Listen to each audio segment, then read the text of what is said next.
Any summer holidays kannu call GT Holidays ku pannu. GT Holidays, South India's #1 travel brand. இப்போ உத்தரப்பிரதேசத்தில் பார்த்தீங்கன்னா 36 BJP கூட்டணியும் 42 indie கூட்டணியும் வாங்க. இது மிக மிக அதிர்ச்சியான எதிர்பாராத ஒன்று. அயோத்தியை நம்பி மற்ற ஃபேக்டர்ஸ் எல்லாம் இவங்க கொஞ்சம் ஓவர் கான்ஃபிடென்ட்டாக விட்டுட்டாங்க. நீங்கள் ராமர் கோயிலை அடையாளமாக வச்சு ஓட்டு கேட்கலாமே தவிர ராமரேவா நீங்கள் கேண்டிடேட்டை வைக்க முடியும்? ராமர் கோயிலால் எல்லாம் அப்படியே விழுந்துரும், திரும்பி இண்டூஸ் ஓட்டு கன்சாலிடேட் ஆகிடும்னு நினச்சது நடக்கலை போல தெரியுது. 2 செக்ட் அதில் மிஸ் ஆனதுனால தான் ஊபியில் இந்த அடி. ஊபியில் வாங்கின அடி தான் நேஷனல் லெவலில் எதிரொலிக்குது நம்பரை வச்சு. ஸோ யாதவ் ஒன்று யாதவ், இன்னொன்று எஸ்சிஸ், தலித்ஸ். இது ரெண்டும் இவங்க எதிர்பார்த்த அளவுக்கு வரல.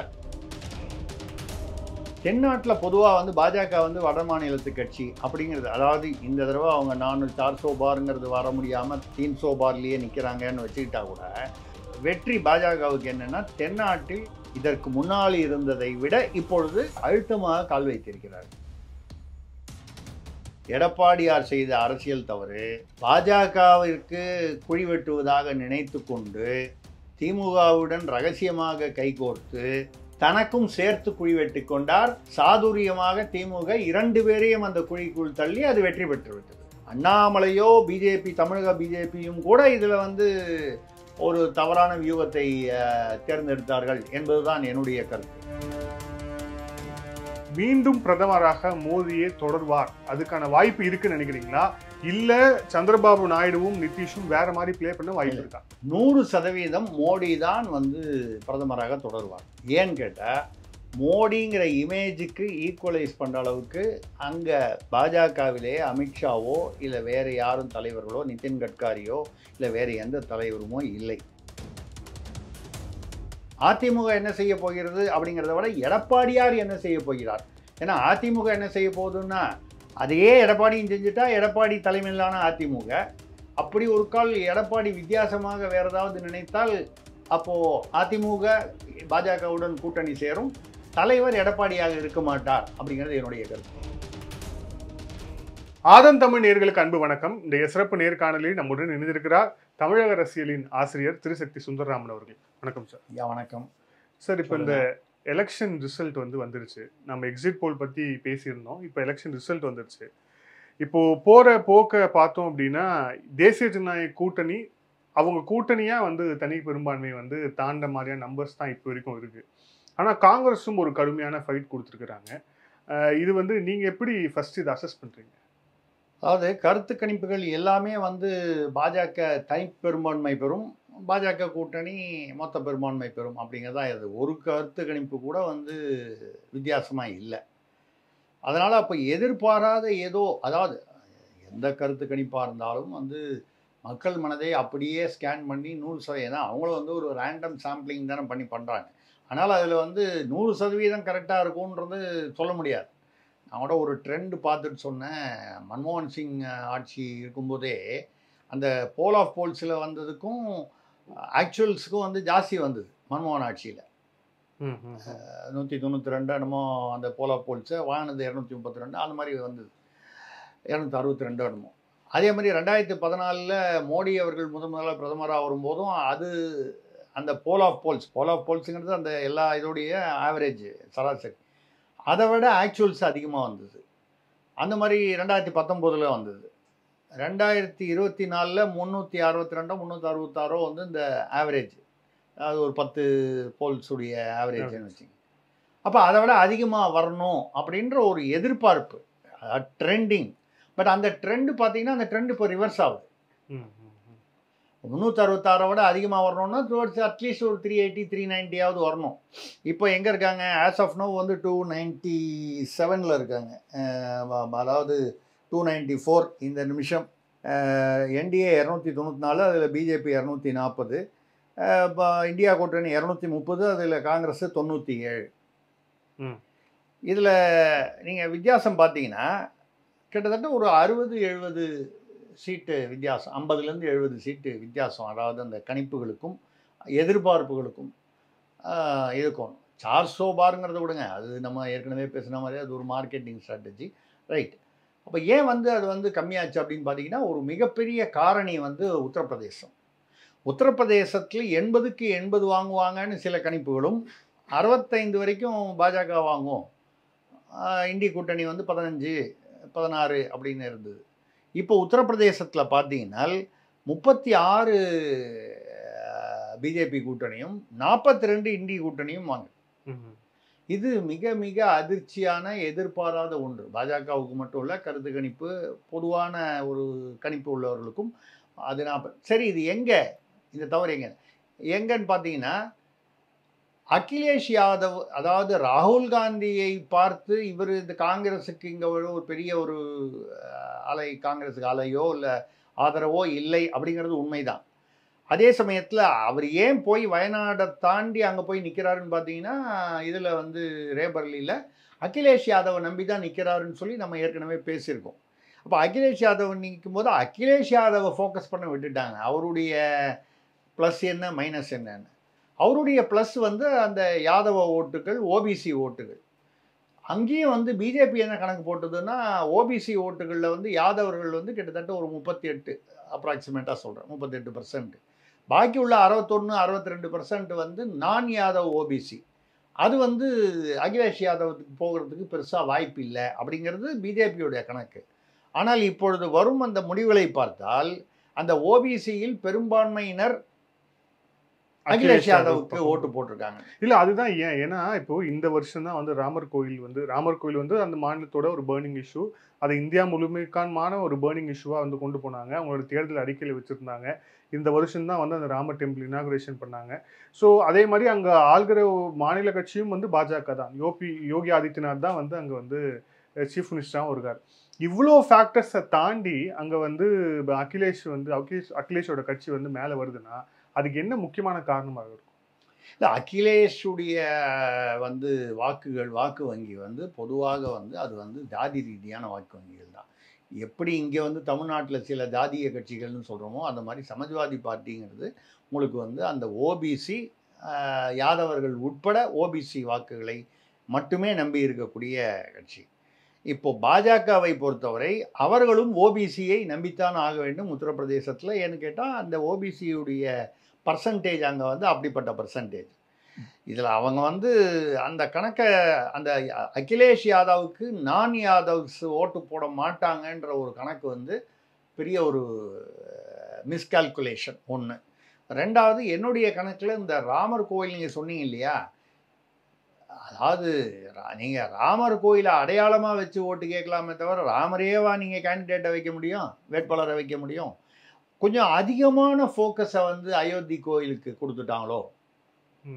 அதாவது நான் சொல்கிறது வந்து அயோத்தி கோயில் கொடுத்ததுனால அப்படின்னு வந்து குறைஞ்சி போச்சுன்னு சொல்கிறத விட, அயோத்தியை நம்பி மற்ற ஃபேக்டர்ஸ் எல்லாம் வந்து இவங்க கொஞ்சம் ஓவர் கான்ஃபிடென்ட்டாக விட்டுட்டாங்க.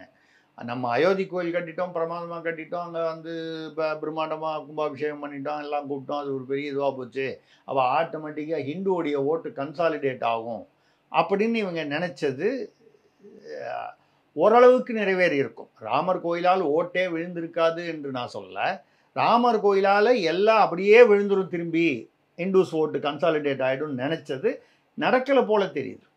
இப்போ நானும் வந்து முன்னால் இப்படி நடக்காதுன்னு எனக்கும் தெரியாது. நம்ம இதுக்கு நடந்ததுக்கு அப்புறம் தானே இதை நம்ம வந்து ஆய்வு பண்ண முடியுது. அந்த வகையில் வந்து ராமர் கோவில் வந்து இவர்கள் நினைத்த அளவு இவர்களுக்கு கை கொடுக்கவில்லை. நீங்கள் இவருக்கு எதிராக பெரிய ஊழல் குற்றச்சாட்டோ இல்லை வேறு விதமான குற்றச்சாட்டுகள் எதுவுமே, யோகிக்கு நெகட்டிவ் ஃபேக்டர் பெருசாக ஒன்றும் கிடையாது. நான் கூட ஏற்கனவே நம்ம சொன்னோம், அவரை பற்றி சொல்லக்கூடிய ஒரே குற்றச்சாட்டு அவர் இந்த வருஷத்தில் 3800 என்கவுண்டர் பண்ணார்னு. மக்களை பொறுத்தவரை எல்லாம் மகிழ்ச்சியாக தான் அதை ஏற்றுக்கொள்கிறாங்க. ஏன்னா என்கவுண்டர் பண்ணி செத்தவன்லாம் ஒன்றும் நிரபராதி இல்லை, குற்றவாளிகள், கொடுங்குற்றவாளிகள். சட்டப்படி இவனுக்கு வந்து தண்டனை வரணும்னா 10 வருஷம். அதுவும் யூபிலலாம் வந்து அவன் பெரிய மாஃபியா டானாக இருந்து ஜெயிலிருந்தே வந்து ஒரு பெரிய அரசாங்கத்தை நடத்தக்கூடிய அந்த மாதிரி சூழ்நிலையில் தான் ஊபி, பல வட மாநிலங்கள். அப்போது வந்து இந்த மாதிரி என்கவுண்டர் வந்து பார்க்குறவர் வந்து ஒரு கதாநாயகனாகவே பார்க்கிறார்கள். வேறு அவருக்கு எதிராக பெரிய ஊழல் குற்றச்சாட்டுனா ஒன்றும் கிடையாது. அப்போது யோகியை பொறுத்த வரைக்கும் நெகட்டிவான ஃபேக்டர் ஒன்றும் அவர் பக்கத்தில் இல்லை. ஆனால் வந்து அங்கே வந்து குறைச்சி வாங்கினாங்க அப்படின்னா அப்போ என்ன, ஆப்போசிட் சைடில் ஏதோ ஒரு பாசிட்டிவ் ஃபேக்டரை இவங்க விட்டுட்டாங்க. அதுதான் அகிலேஷ் யாதவ். அந்த அகிலேஷ் யாதவ் ஃபேக்டர் வந்து இவங்க அண்டர் எஸ்டிமேட் பண்ணதுனால அது அதோட கூட வந்து இவங்களுக்கு வந்து சிலதெல்லாம் பார்த்தீங்கன்னா மமதா இதில் வந்து கிட்டத்தட்ட இதுலயே சாரி மன்னிக்கணும், இதுல இன்னொரு ஃபேக்டர் சொல்றாங்க, யூபியை ஒட்டி சொல்றாங்க. அதுக்காக தான் தலித் அண்ட் ட்ரைப்ஸ் இந்த 2 பிரிவையும் வச்சுக்கிறாங்க. இதுல வந்து ட்ரைப்ஸ் இருக்கக்கூடிய ஆதிக்கம் செலுத்தக்கூடிய எஸ்டி ஆதிக்கம் செலுத்தக்கூடிய தொகுதிகளில் பாஜக நல்லா பெர்ஃபார்ம் பண்ணியிருக்கு. எஸ்சில வந்து காங்கிரஸ் சப்போர்ட் பண்ணி. ஆனா வந்து தலித்துகள் அதிகமா இருக்கக்கூடிய தொகுதிகளில், அவங்க டென்ஸா இருக்கக்கூடிய தொகுதிகளில் காங்கிரஸும் சமாஜ்வாதியும் முன்னை காட்டிலும் பிரமாதமா பெர்ஃபார்ம் பண்ணிருக்கு. அதுக்கு என்ன காரணம்? இல்ல, பழங்குடிகளுக்கு நிறைய வந்து அதாவது மோடி அரசு வந்து பழங்குடிகளுக்கு நிறைய வசதிகள் செய்து கொடுத்துருக்கு.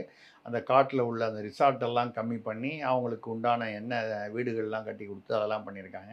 பழங்குடி இனத்தை சேர்ந்த திரௌபதி முர்மு அவர்களை வந்து ஜனாதிபதி ஆக்கினது மட்டும் இல்லாமல் அவங்க அயோத்தி கோயிலில் நேராக போய் கருவறையில் போய் ஒரு பெண், அவர் வந்து பழங்குடி இனத்தை சேர்ந்தவர், அவர் வந்து இதெல்லாம் வந்து ஒரு சைக்கலாஜிக்கல் ஃபேக்டர்.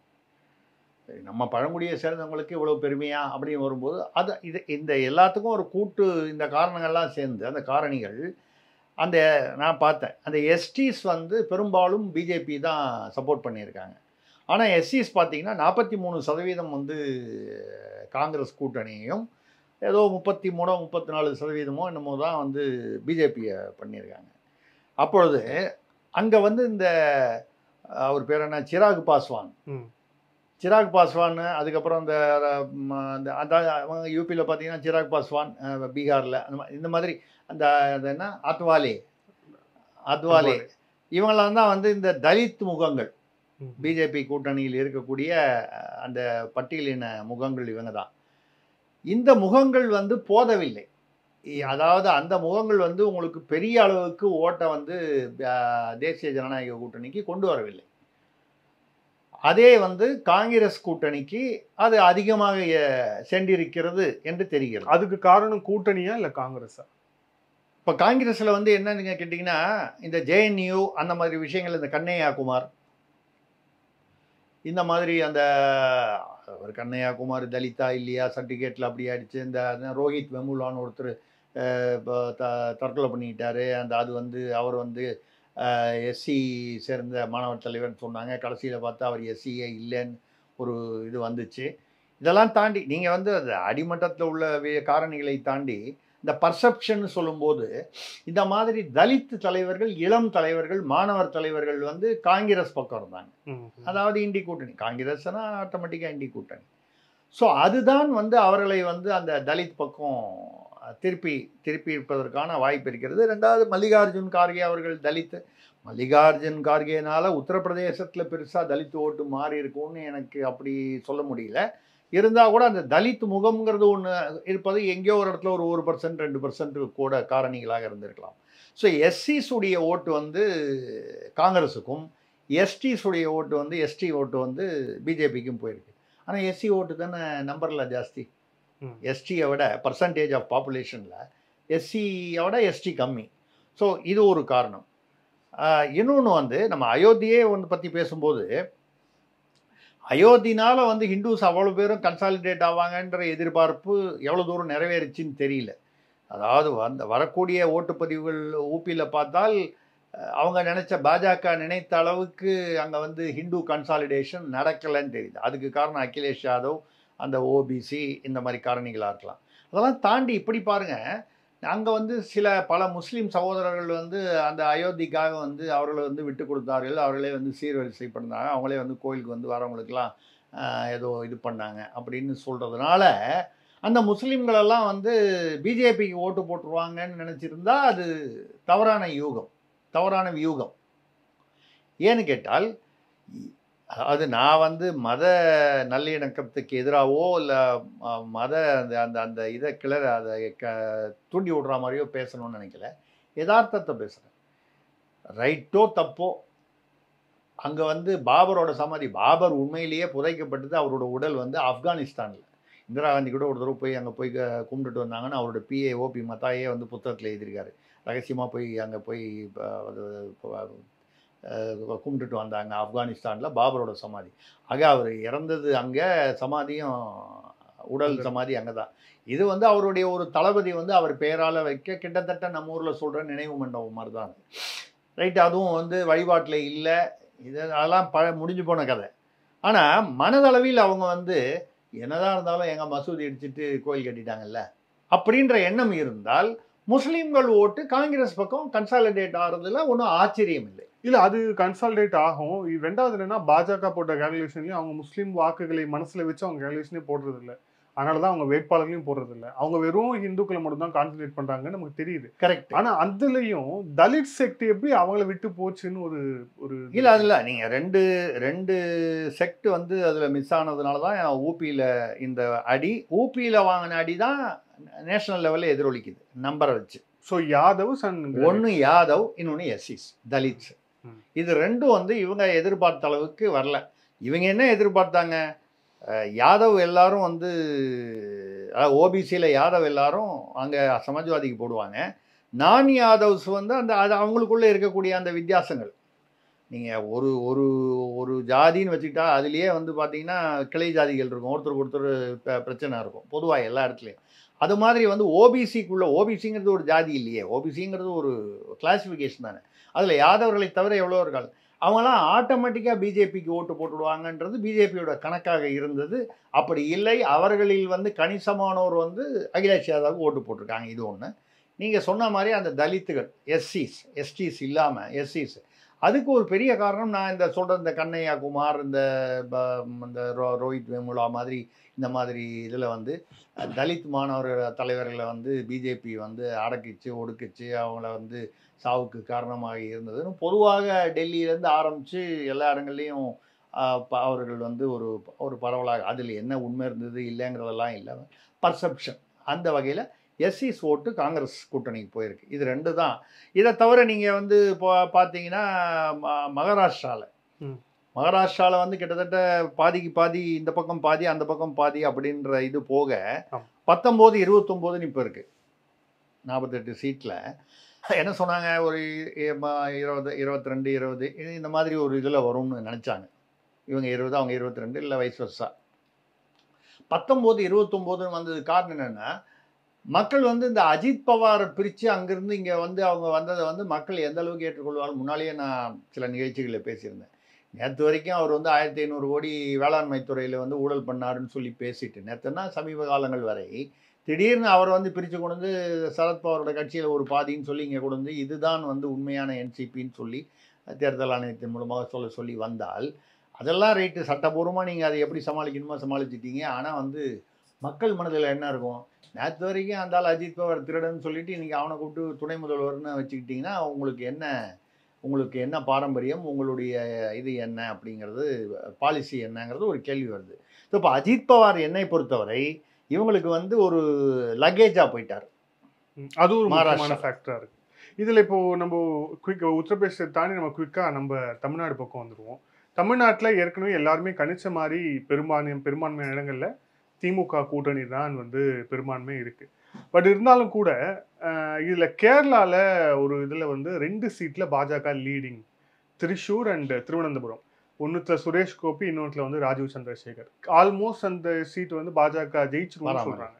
ஸோ தமிழ்நாட்டில் அவங்க போட்ட எஃபர்ட் வந்து அதை விட ஒரு 1/3 கம்மியாக தான் கேரளாவில் போட்டாங்க. ஆனால் கேரளாவில் அந்த கன்வர்ஷன் வந்து வந்துருச்சு. ஆனால் தமிழ்நாட்டில் இன்னும் அந்த ஸ்டில் ஸ்ட்ரகிளிங்கிற ஸ்டேஜில் தான் இருக்குது. இதில் நீங்கள் சொல்கிறத கொஞ்சம் நான் முன்னால் இருந்து ஆரம்பிக்கிறேன். தென்னாட்டில் பொதுவாக வந்து பாஜக வந்து வட மாநிலத்து கட்சி அப்படிங்கிறது, அதாவது இந்த தடவை அவங்க 400-400 பார்ங்கிறது வர முடியாமல் 300 பார்லேயே நிற்கிறாங்கன்னு வச்சுக்கிட்டா கூட ஒரு வெற்றி பாஜகவுக்கு என்னென்னா, தென்னாட்டில் அழுத்தமாக கால் வைத்திருக்கிறார். இதற்கு முன்னால் இருந்ததை விட இப்பொழுது அழுத்தமாக கால் வைத்திருக்கிறார் உறுதியாக. என்னென்னா, கர்நாடகாவில் காங்கிரஸ் அங்கே மாநிலம் ஆட்சி புரிஞ்சாலும் அங்கே கர்நாடகாவில் பார்த்தீங்கன்னா இப்போ வந்து 18-10ன்னு இருக்குது. பாஜக கூட்டணி 18, ஆளும் அங்கே மாநிலத்தில் ஆளும் இது காங்கிரஸ் 10 தான். ஆந்திராவில் பார்த்தீங்கன்னா உங்களுக்கு வந்து இப்போ ஏற்கனவே வந்து அங்கே தான் ஆந்திராவில் வந்து சந்திரபாபு நாயுடு வந்து ஆட்சியையும் பிடித்து விட்டார், மாநில ஆட்சியையும் பிடித்து விட்டார். அது நம்ம கடைசியாக பேசுவோம். ஆமாம், அது வந்திருக்கு. அப்போ அந்த மாதிரி வரும்போது ஆந்திராவிலையும் வந்து அதாவது பாராளுமன்ற சீட்டு வரைக்கும் பார்த்தீங்கன்னா 22-3 மிக மிக தெலுங்கு தேசம் சேர்ந்ததுனால அந்த 22 பாஜக கூட்டணிக்கு. ஆமாம், ஆக தெலுங்கானா அந்த இதில் வந்து பார்த்தீங்கன்னா தெலுங்கானாவில் வந்து 8 வந்து பாஜக கூட்டணி, 8 வந்து காங்கிரஸ் கூட்டணி. அவரது சந்திரசேகர் ராவ் வந்து 1. அப்போது தெலுங்கானா, கர்நாடகா ரெண்டுலேயும் வந்து காங்கிரஸ் மாநிலத்தில் ஆளுது. ஆனால் வந்து பாதியோ இல்லை பாதிக்கு மேலேயோ பாஜக வந்துருச்சு. இது ஒரு அழுத்தமான பதிவு. ஆந்திராவில் வந்துருச்சு, அது சொல்லிட்டோம். ஆந்திரா வந்து தான் ஏற்கனவே சந்திரபாபு நாயுடுனால வந்து மிக கணிசமாகவே வந்துடுச்சு. கேரளாவில் இது வரைக்கும் வந்து பிஜேபி எம்பி வரவே இல்லை. நீங்கள் சொல்கிற மாதிரி 2 வந்திருக்கு. பர்சன்டேஜ் ஆஃப் ஓட்ஸ்லேயும் வந்து கிட்டத்தட்ட 15% 18% வரைக்கும் வந்து அவங்க ஓட்டு வாங்கியிருக்காங்கன்றது மிகப்பெரிய. 2 பேருக்குமே 15,000 கேப் இருக்கு. 15,000 கேப்பு. நான் சொல்கிறது அவங்களுடைய ஓட் ஷேர் வந்து இந்த கருத்து கணிப்புகள் மூலமாக பார்த்தா அரௌண்ட் 18%. இது வந்து கேரளாவில் 18%, 3%க்கு மேலே பிஜேபிக்கு எந்த காலத்துலேயும் வந்ததே இல்லை. 3 எங்கே இருக்குது, 18 எங்கே இருக்குது. ஸோ கர்நாடகா காங்கிரஸ் ஆட்சியை தாண்டி அங்கே பெரும்பான்மை. தெலுங்கானாவில் கிட்டத்தட்ட பாதி, ஒன்றுமே இல்லாமல் இருந்த இடத்துல பாதி. ஆந்திராவில் மிக பெரும்பான்மை. காரணம் வந்து சந்திரபாபு நாயுடு. கேரளாவில் கால் வைத்திருக்கிறார்கள். 2 சீட்டு கேரளாவில் வாங்க முடியுங்கிறதே ஒரு பெரிய விஷயம். தமிழ்நாடு அங்கே தான் வரோம். நம்ம தமிழ்நாட்டில் எதிர்பார்த்தது தான். இதில் யாருமே எதிர்பாராமல் திமுக ஏதோ வாங்கி 35க்கு மேலே வாங்குவாங்கன்றது வந்து ரொம்ப அடிப்படையாக எல்லாரும் சொல்லிட்டு இருந்தது தான். இல்லை, ஆனால் தமிழ்நாட்டில் வந்து இப்போ ஒரு டேட்டா பார்த்தோம். கிட்டத்தட்ட 7 தொகுதிகளுக்கு மேலே பாஜக 2ஆம் இடத்தில் இருக்கிறது. பாஜகவுடைய கூட்டணி 2ஆம் இடத்துல இருக்குன்னு. இதுக்கு முன்னாடி நடந்த மாதிரி ஒரு இல்லை. அதுதான் இப்போது நம்ம எங்கே வரோம்னால் திமுக தான் அதிக இடங்களை பெறும் என்பது ஏற்கனவே முடிவு செய்யப்பட்ட விஷயம். அது வந்து எந்த மீடியாவோ இல்லை எந்த விமர்சகரோ அதை வந்து ஏற்றுக்கொள்ளாமல் இருப்பதற்கான வாய்ப்பே இல்லாத அளவுக்கு அது திடமாக இருந்தது. அதற்கு காரணம் என்னன்னு கேட்டால் பணம் கொடுக்குறாங்க வாக்குகளுக்கு. அதை தவிர முக்கியமான ஒரு காரணம் பார்த்தீங்கன்னா எதிர்கட்சிகளான அதிமுகவும் பாஜகவும் தனித்தனியாக நிற்கிறது. இவங்க 2 பேரும் ஒன்றா நின்று இருந்தால் 40-40 வாங்கியிருப்பாங்கன்ற அர்த்தத்தில் சொல்லலை. அட்லீஸ்ட் ஒரு 20-18 20-19 இப்படி ஒரு ஃபேராக டிஸ்ட்ரிபியூட் ஆகிருக்கும். அந்த நம்பர்ஸ் இப்போ இருந்த கணக்கில் பார்த்தா சென்டருக்கும் ஹெல்ப் ஆகிருக்கும். சென்டருக்கும் ஹெல்ப் ஆகிருக்கும். இப்போ இருக்குது. அது வந்து அப்படியே வந்து அங்கே வந்து அந்த ஒரு 15 வச்சுங்க. குறைந்தபட்சம் 2 பேரும் சேர்ந்து ஒரு 15 வாங்கியிருந்தா கூட அது அங்கே இன்னும் ஹெல்ப் பண்ணிருக்கும். இது வந்து ஒரு கிட்டத்தட்ட அண்ணாமலை இவர் எடப்பாடியாருடைய அந்த ஈகோ யுத்தத்தினால வேற ஒன்றும் பெரிய காரணம், கொள்கை அளவில் எனக்கு ஒன்றும் பெரிய வித்தியாசம் தெரியல. முஸ்லீம்களின் வாக்குக்காகனா இப்போ நடந்த இந்த தேர்தலில் 2024 தேர்தலில் முஸ்லீம்கள் வந்து அதிமுகவுக்கு வாக்களித்ததாகவே தெரியல. அந்த பர்சன்டேஜ் எல்லாம் பார்க்கும்போது சிறுபான்மையினர் வந்து முஸ்லீம்கள் உட்பட அதிமுகவுக்கு வாக்களித்ததாகவே தெரியல. அந்த இதை பார்த்தா, அந்த டிஸ்ட்ரிபியூஷனை பார்த்தா திமுகவுக்கு தான் வாக்களிச்சிருக்காங்க. திமுகவுக்கு சிறுபான்மையினர் வாக்கு எப்போவுமே அடிப்படைங்கிறது உண்மை. அந்த அடிப்படை மாறவில்லை. இவங்க எதை நினச்சி அந்த சிறுபான்மையினர் வாக்கு வந்து அங்கே போயிடும், அதை வந்து பிரித்து அதிமுகவுக்கு கொண்டு வரணும்னு நினச்சி அதிமுக தனியாக நின்று இருந்தாங்க அப்படின்னு சொல்கிற பட்சத்தில் அது நிறைவேறவில்லை. ஒரு காலம் அதை வந்து வெளியில் சொல்லியிருக்கலாம், உள்ளுக்குள்ளே வந்து இந்த பர்சனல் ஈகோ கிளாஷ் இருந்திருக்கலாம் அண்ணாமலை எடப்பாடி. அது ரைட்டு. பட் அந்த கிளாஷ் வந்து இப்போ கடைசியில் இது முக்கியமாக அதை பேசும்போது ஒருத்தர் சொன்னார், அதிமுகலேயே ஒரு முக்கியமான ஒரு பிரமுகர் வந்து பேர் சொல்லக்கூடாது. அவர் என்ன சொன்னார்னா, நீங்கள் என்ன பெரிய ஒரு எடப்பாடியார் தவறு பண்ணிட்டார் எங்கள் தலைவர்னா, நீங்கள் வந்து பிஜேபி இத்தனை நாளாக கூட வந்து உறவாகவும் கூட்டாகவும் இருந்து மோடி அந்த இதுலேருந்து இருந்த பிஜேபியை எதிர்க்கணும் அப்படின்னு ஒரு முடிவெடுத்து அப்படியே அவர் தனியாக நின்று 3 அணிகளாக நின்று இருந்தால் பரவாயில்ல, ஒரு ரகசிய புரிதலுக்கு போயிட்டாரு திமுகவோட. ஒன்று நீங்கள் வரணும், இல்லை நான் வரணும், நாங்கள் வரணும், அவங்க 3வது பிஜேபி, தமிழ்நாடு பிஜேபி, அண்ணாமலை வகைரா வந்துவிடக்கூடாது. அதாவது 2ஆம் இடத்திற்கு வந்துவிடக்கூடாது. பிஜேபி வந்து இந்த 39 சீட்டில் 35 சீட். ஆனால் இப்போ கிட்டத்தட்ட ஒரு 7 இடங்களுக்கு மேலே பாஜக வேட்பாளர்கள் 2ஆம் இடம் அப்படின்னா இது வந்து எதை உணர்த்துகிறது? குறிப்பாக இந்த மாதிரி ஒரு ஸ்டேஜுக்கு போனதுக்கப்புறம் இந்த சட்டமன்ற தேர்தலில் ஏடிஎம்கே தான் செகண்ட் பார்ட்டி அப்படிங்கிற இவ்வளோ நாளாக இருந்த இந்த கணக்கு அது எல்லாமே பிரேக் ஆகுமா? அப்போது அதை தான் சொல்கிறேன். எடப்பாடியார் செய்த அரசியல் தவறு, இது என்னுடைய கண்ணோட்டம் கருத்து. எடப்பாடியார் செய்த அரசியல் தவறு பாஜகவிற்கு குழி வெட்டுவதாக நினைத்து கொண்டு திமுகவுடன் ரகசியமாக கைகோர்த்து தனக்கும் சேர்த்து குழி வெட்டி கொண்டார். சாதுரியமாக திமுக 2 பேரையும் அந்த குழிக்குள் தள்ளி அது வெற்றி பெற்று விட்டது. அது ஒரு மிகப்பெரிய வெற்றி பெற்று விட்டது. பிஜேபி வந்து இன்னைக்கு வந்து 2வது இடத்துக்கு வருதுன்றது உங்களுக்கு பெருமையாக சொல்லக்கூடிய ஒரு விஷயமா போயிடுச்சு. ஏன்னு கேட்டால் முன்னால் இருந்ததுக்கு கம்பேர் பண்ணி இப்போ சொல்கிறோம் 2வது. ஆனால் அதிமுகவை பொறுத்த வரைக்கும் அப்படி இல்லையே. மாற்றாக இருந்த கட்சி, மாறி மாறி ஆட்சி புரிந்த கட்சி இன்னைக்கு 0 to 1ன்னு சொல்லி இப்போ கிடைத்த தகவல் பிரகாரம் பார்த்தால் 38 திமுக முன்னணி, 1 வந்து பாஜக கூட்டணி முன்னணி, அதிமுக முன்னணி வந்து 0. இப்போ இந்த நிமிஷம் 5 நிமிஷம் முன்னால் நான் பார்த்தேன். இதுக்கப்புறம் கொஞ்சம் மாறலாம், நான் வந்து இல்லைன்னு சொல்லலை. கடைசியில் எப்படி வேணாலும் ஒரு 2 சீட்டு வரலாம், 1 சீட்டு வரலாம், வராமையும் போகலாம். அந்த நிலைக்கு கொண்டு வந்தது காரணம் இந்த தவறான வியூகம். இந்த தவறான வியூகம் நான் சொல்லும்போது எடப்பாடியார் 100% அவர் இதற்கு பொறுப்பாளி, குற்றவாளின்னு நான் வந்து அப்படி சொல்ல விரும்பல. அரசியல் ரீதியாக அண்ணாமலையோ பிஜேபி, தமிழக பிஜேபியும் கூட இதில் வந்து ஒரு தவறான வியூகத்தை தேர்ந்தெடுத்தார்கள் என்பதுதான் என்னுடைய கருத்து. இவங்க 2 பேரும் ஒன்றா இருந்திருந்தாங்கன்னா டஃப்பாக இருந்திருக்கும். அப்படியே ஸ்வீப்பாக வந்திருக்கும்னு நான் சொல்லலை, டஃப்பாக வந்திருக்கும். இப்போ 26ல் வரும்பொழுது இப்போ இந்த கொஸ்டின் வந்து எப்படி வந்து டீல் பண்ண போகிறாங்கும்போது வேறு வழி இல்லாமல் இந்த 2024 தேர்தல் இவர்கள் இருவரையும், அதிமுகவையும் தமிழ்நாடு பிஜேபியையும் வேறு வழி இல்லாமல் சேர்க்க வேண்டிய நிர்பந்தத்திற்கு தள்ளப்படுகிறார்கள்.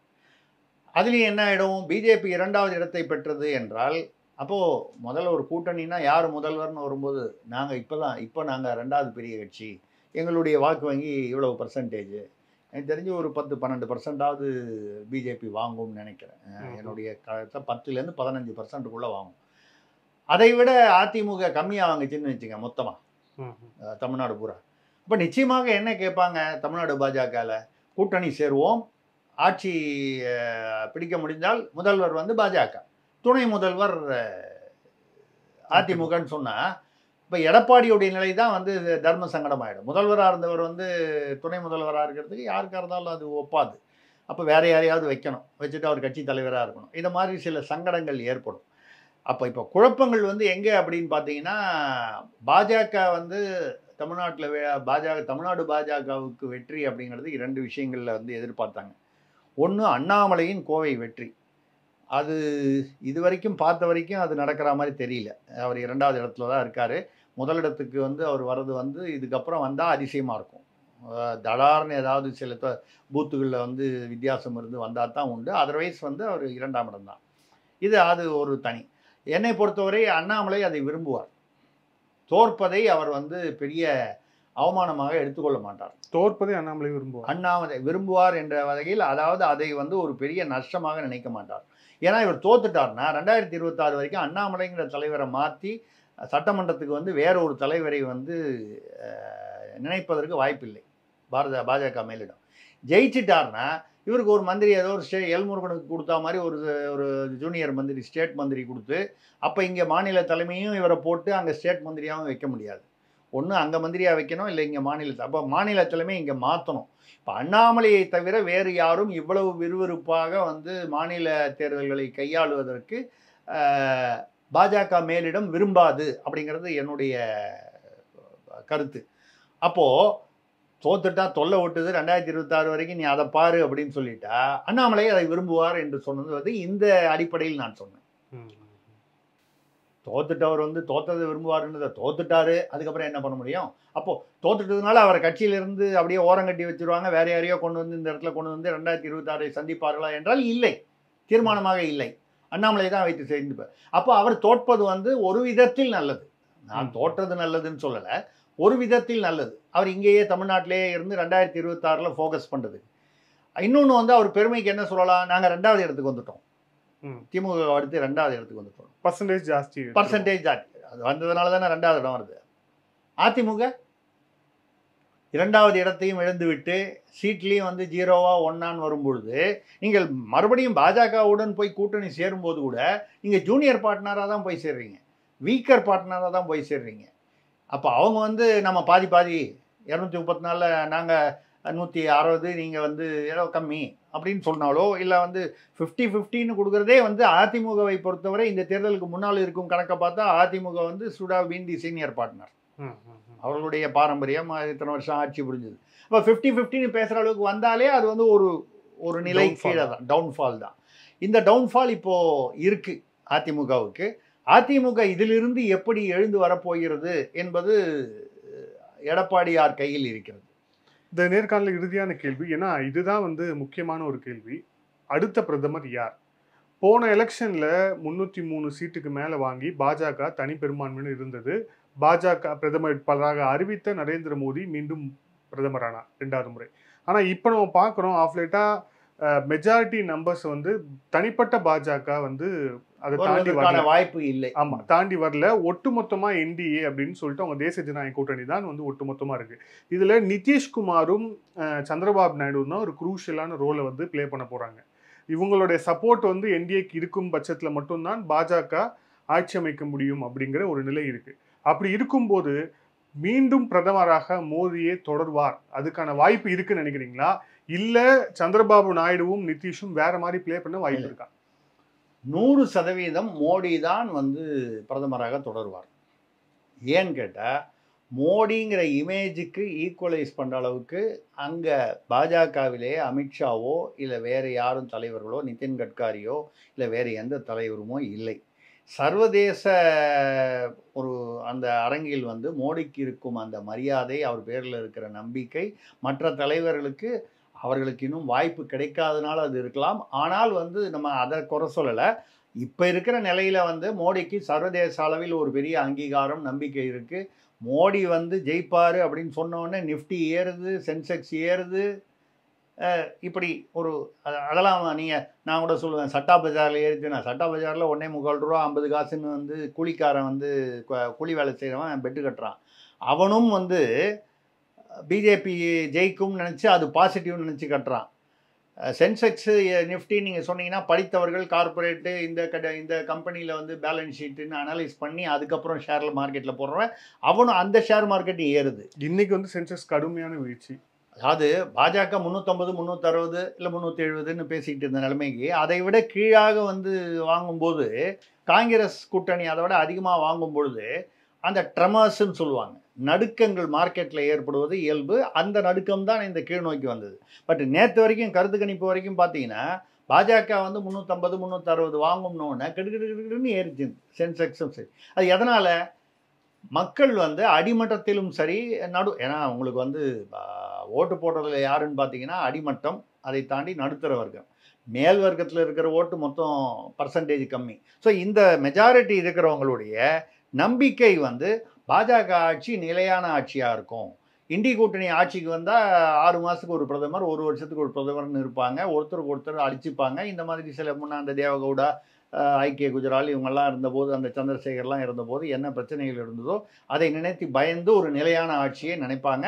அதுதான் அந்த நிஃப்டி சென்செக்ஸுடைய நம்பிக்கைக்கு காரணம். இதில் இப்போ வந்துட்டு இருக்கக்கூடிய ஒரு பிரேக்கிங் நியூஸ், அதாவது வந்து சரத்பவார் அவர் வந்து நிதிஷ்கிட்டையும் சந்திரபாபு நாயுடையும் பேச போறார் அப்படின்னு ஒரு தகவல் வந்திருக்கு. அதாவது பேச தொடங்கிட்டார் அப்படின்னே வந்து செய்தி போட்டுக்கிறாங்க. ஸோ நிதிஷும் சந்திரபாபு நாயுடு கிட்ட தான் இப்போ வந்து எல்லா கார்டுமே இருக்கு. அவங்க நினைச்சாதான் ஆட்சி இருக்குமா, இல்லை அவங்க இங்கே வந்தாலும் இவங்களுக்கு அந்த நம்பர்ஸ் வர்றது, காங்கிரஸ் அந்த கூட்டணிக்கு அந்த நம்பர்ஸ் வருவதுக்கான வாய்ப்பு ஏற்பட்டிருக்கு. ஸோ இங்கே வந்து சரத்பவாரோட ரோலும் முக்கியமான ரோல். ஸோ இதில் ஏதோ இன்னும் மேஜிக் நடக்கும்னு நினைக்கிறீங்களா? நீங்கள் இந்த நியூஸை சொல்கிறதுக்கு 1 மணி நேரம் முன்னால் ஒரு நியூஸை நீங்கள் கவனிச்சிங்களா தெரியல. நிதிஷ்குமார் வந்து இதிலிருந்து பீகார் முதல்வர் பதவியிலிருந்து அவர் வந்து விலகிட்டு ராஜினாமா செஞ்சுட்டு பிஜேபியை சேர்ந்த ஒருவரை அங்கே வந்து ஆனால் கூட்டணிங்கிறதுனால முதல்வராக்கிட்டு நிதிஷ்குமாருக்கு மிக முக்கியமான மத்திய அமைச்சர் பொறுப்புன்னு, மிக முக்கியமான இந்த டாப் 5க்குள்ளே ஏதோ ஒரு பொறுப்பு அவருக்கு கொடுக்கப்படும். அது மாதிரி கொடுக்கும்போது அடுத்தது அவர் வந்து என்னன்னு, ஏன்னா இதுக்கப்புறம் நிதிஷ்குமார் தன்னுடைய கட்சியை பீகாரில் மேலும் வளர்த்து தனியாக ஆட்சியை பிடிப்பது என்பது அவருடைய வயதுக்கும் இப்போ உள்ள நிலைமைக்கும் அது மீறிய விஷயம். இதுக்கப்புறம் அவர் என்ன எதிர்பார்க்கலாம்? ஒரு மத்திய அமைச்சர், அதுக்கப்புறம் ஒரு துணை ஜனாதிபதியோ கூட எதிர்பார்க்கலாம், அவருடைய சீனியாரிட்டி, அவருடைய அந்த ஸ்டேட்டஸுக்கு. ஸோ அதை பண்ண போகிறாங்க அப்படின்னா நிதிஷ்குமாரை மடக்கி போட்ட மாதிரி ஆச்சு. சந்திரபாபு நாயுடு இப்போ தான் பாஜக கூட்டணிக்குள்ளே வந்திருக்கார்.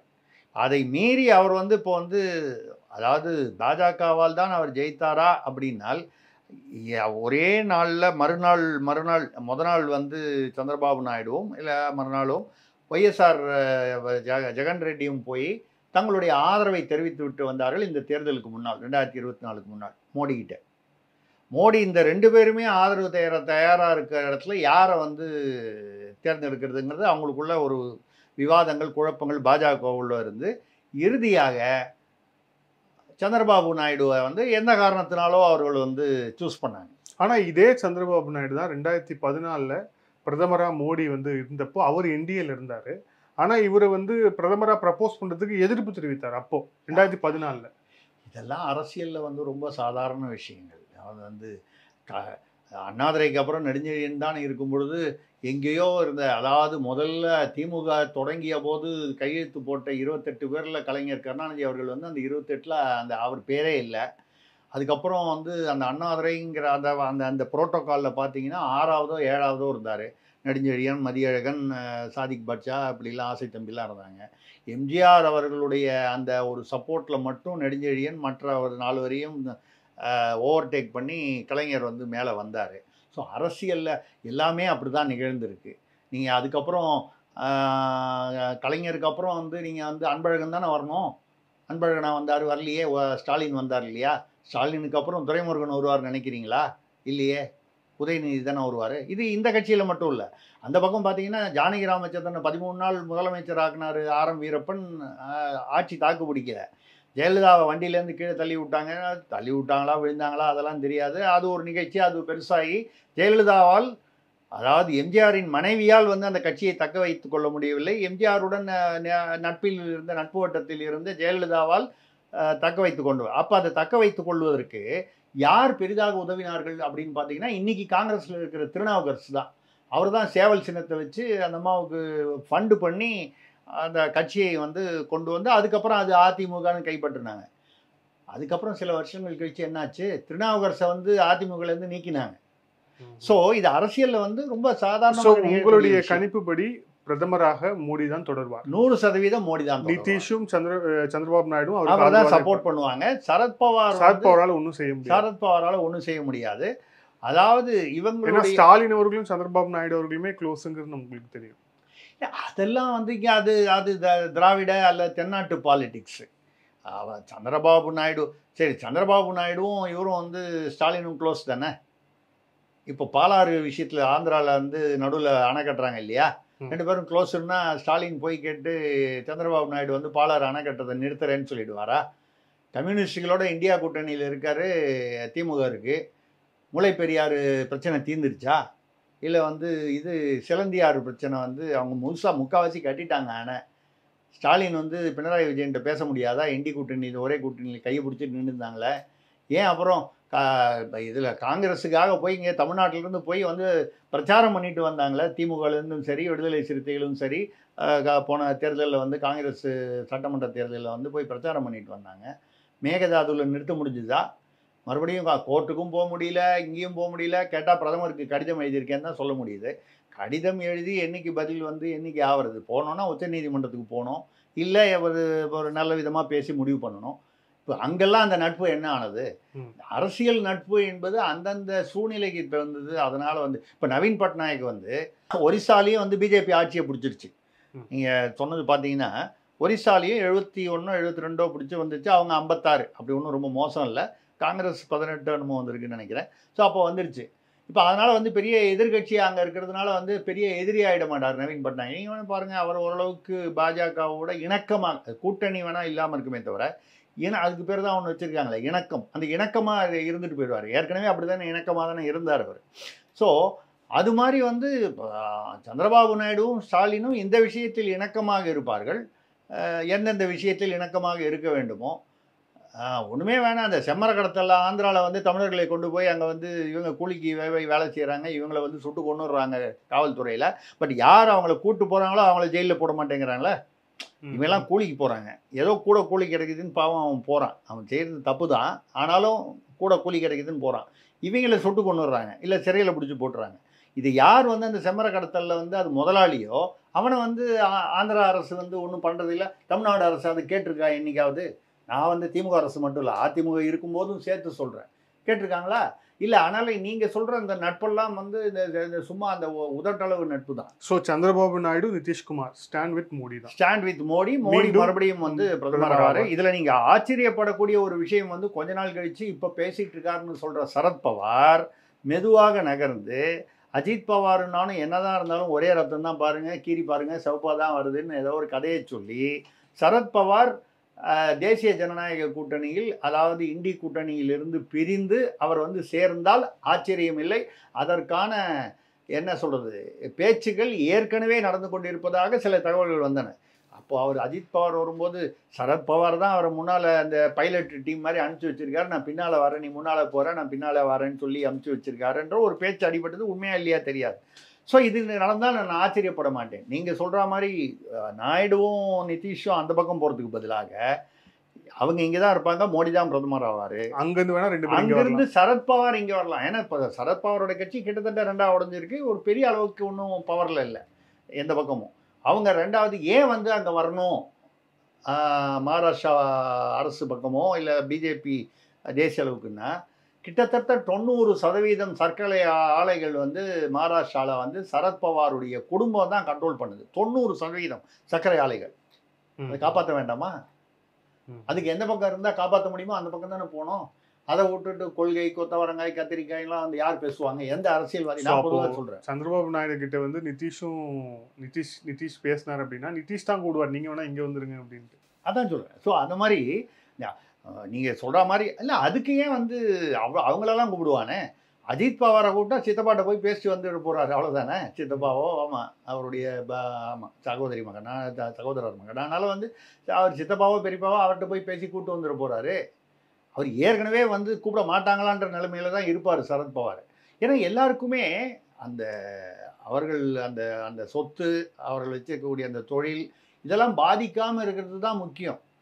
அதை தாண்டி மக்கள் நலத்துக்காக எதையோ செஞ்சிட போகிறாங்க அப்படின்லாம் வந்து நம்ம நம்பிட்டோம்னா அப்புறம் நம்மளுடைய புத்திசாலித்தனத்தை நம்ம லேபுக்கு தான் அனுப்பிச்சு டெஸ்ட் பண்ணணும். அதனால் இதுதான் வந்து நடக்கிற மாதிரி இருக்குது. ஆனால் இது வந்து எல்லாரும் எதிர்பாராத ஒரு ஒரு ஒரு ஒரு அதிர்ச்சி வைத்தியம் பாஜகவிற்கு. வெறும் அந்த ராமர் அயோத்திய கோயிலை மட்டும் நம்பி நம்ம வந்து இந்த தேர்தலை ஜெயித்து விடலாம் என்று அவர்கள் நினைத்தது எவ்வளவு தூரம் அது வந்து ஒர்க் அவுட் ஆகலை. ஏதோ பார்ட்லி ஒர்க் அவுட் ஆகிருக்கலாம். பட் அதுவே வந்து இவர்களுக்கு வெற்றி வாய்ப்பை தேடி தரவில்லை. இதை தவிர இன்னும் எத்தனையோ காரணிகள் இருக்கிறது என்பதை இது உணர்த்தி இருக்கிறது. ஒன்ஸ் வந்து பவருக்கு வந்துட்டாங்க, 273 தாண்டிட்டாங்க, கூட்டணியாவோ தனியாவோ அப்படின்னு சொன்னால், அதுக்கப்புறம் அந்த கூட்டணியை உடைக்கிறதுக்கு எதிர் சைட்லேருந்து அப்படி உடைக்கிறது கஷ்டம். ஆளுங்கட்சியாக இருக்கிறவங்களுக்கு எப்பவுமே அந்த அட்வான்டேஜ் இருக்குது. அது எப்போ நீங்கள் வந்து அந்த மாதிரி உடைக்க முடியும்னா, மிகவும் அதிகமாக அந்த கேப்பை 273னா, சப்போஸ் இவங்க 190 தான் வாங்கினாங்க பாஜக, ஒரு 83-90 சீட்டு வந்து வித்தியாசம் இருக்குது கூட்டணியில். அது மாதிரி கூட்டணி வரும்போது எந்நேரமும் கூட்டணி அந்த பழைய அந்த சந்திரசேகர், ஐக்கிய குஜரால், தேவகவுடா பீரியடில் மாதிரி வரும். இப்போது இவங்களுக்கு வந்து கிட்டத்தட்ட 200 இப்போதைக்கு பார்த்தா 291ங்க. ஆமாம், 290 வந்துருச்சு. 291 கூட்டணி வந்துருச்சு. என்டிஏ பிஜேபி 236 வந்துருச்சு. உங்களுக்கு 236னா இன்னொரு 35 தான் வந்து உங்களுக்கு வந்து தனிப்பெரும் கூட்டணிக்கு தேவை. அதாவது கூட்டணிக்கு தேவை இன்னொரு 35 சீட்டு. அந்த 35 சீட்டை வந்து யாரை வந்து சின்ன சின்ன கட்சிகள் நிறைய இருக்குது. இந்த ஆதவாலிய கட்சி, இந்த மாதிரி கட்சியெல்லாம் நிறைய இருக்குது. 2, 4, 6 சீட்லாம் வாங்கக்கூடியது. அதெல்லாம் சேர்த்தாலே ஒரு 20 சீட்டு வாங்கிடுவாங்க. அவங்களாம் வந்து அவங்களுக்கு ஒரு மந்திரி கொடுத்தா ஆட்டோமேட்டிக்காக ஒத்துவாங்க. ஸோ இவங்களுக்கு வந்து இந்த நெருக்கடிங்கிறது ஒரு 10-20 சீட்டில் தான் வரும். இந்த 10-20 சீட்டை வந்து விட்டு கொடுத்து ஆட்சியை விட்டுற அளவுக்கு மோடியும் அமித்ஷாவும் வந்து அதை தாண்டிய அரசியல் முதிர்ச்சி அவர்களுக்கு இருக்குது அப்படிங்கிறது என்னுடைய கருத்து. அப்படி விட்டுறதுக்கு. 2வது இவங்களுக்கு வந்து கேப் ஜாஸ்தி இருக்குல்ல. இப்போ இவங்களுக்கு பார்த்தீங்கன்னா 234 தான் இந்தியா கூட்டணி. இதே 234 வாங்குதுன்னு வைங்க, இவங்க இன்னொரு 40 தேடணும். அப்ராக்சிமேட்டாக ஒரு 40 தேடணும். 10-15 தேடுறத விட 40 தேடுறது கொஞ்சம் கஷ்டமான விஷயம். அதில் இன்னொரு இந்தியா கூட்டணியில் ஒரு பெரிய பிரச்சனை என்னென்னா, இதெல்லாம் தாண்டி இந்த 234 ஒரே கணக்காக நம்ம சொல்கிறோமே தவிர, அங்கே உள்ளுக்குள்ளே அத்தனை கட்சிகள் இருக்குது. இதில் யார் பிரதமர்? அந்த யார் பிரதமர்னு ஒரு கேள்வி வச்சாலே 234 வந்து 2ஆவோ 3ஆவோ ஸ்பிளிட் ஆகிடும். ஸோ மீண்டும் மோடி தான், அதில் ஒன்றும் சந்தேகம் இல்லை. பட் அவர் எதிர்பார்த்த அந்த 400 பாருங்கிறது வந்து 300 பாராக ஒரே ஒரு ஃபிகர் மட்டும் இறங்கி போச்சு போல இருக்குது. 4க்கு பதில் 3 ஆயிடுச்சு, 300 ஆயிடுச்சு. ஆக 100 சீட்டு இறங்கி போச்சு அவங்க எதிர்பார்த்தது. இது அவங்களுக்கு மிகப்பெரிய அதிர்ச்சியாகத்தான் இருக்கும். பட் அதிர்ச்சி அடைந்தாலும் வந்து சமாளித்து எழுந்து வந்து ஆட்சியை அமைத்து விட்டார்களானால் அடுத்த 5 வருடங்களுக்கு கவலை இல்லை. அதனால் வந்து இதுதான் தமிழ்நாட்டில் இது கிட்டத்தட்ட எதிர்பார்த்த ஒன்று தான். பிஜேபி 2ஆம் இடத்தை வாங்கும் என்பதும் ஓரளவு எதிர்பார்த்தது தான். அதை மீறி அதிமுக 2வது இடத்தை தக்க வைத்துக் கொள்ளுமான்னு ஒரு எண்ணம் இருந்தது. அது இருக்காது போல தெரியுது. இதற்கப்புறம் அதிமுக என்ன செய்ய போகிறது, அதுதான் முக்கியமான. ஆமாம், அதிமுக என்ன செய்ய போகிறது அப்படிங்கிறத விட எடப்பாடியார் என்ன செய்ய போகிறார், ரெண்டுத்துக்கும் கொஞ்சம் வித்தியாசம் இருக்குது. நான் உங்களுக்கு அது புரியும்னு நினச்சி சொல்கிறேன். ஓகே. ஆமாம், எடப்பாடியார் என்ன செய்ய போகிறார். ஏன்னா அதிமுக என்ன செய்ய போகுதுன்னா அதையே எடப்பாடியும் செஞ்சுட்டா எடப்பாடி தலைமையிலான அதிமுக. அப்படி ஒரு கால் எடப்பாடி வித்தியாசமாக வேற ஏதாவது நினைத்தால் அப்போ அதிமுக பாஜகவுடன் கூட்டணி சேரும். தலைவர் எடப்பாடியாக இருக்க மாட்டார் அப்படிங்கிறது என்னுடைய கருத்து. இது போக போக இந்த மர்மங்கள் வந்து விலகும் நான் நினைக்கிறேன். பார்ப்போம். நன்றி சார். பல கேள்வி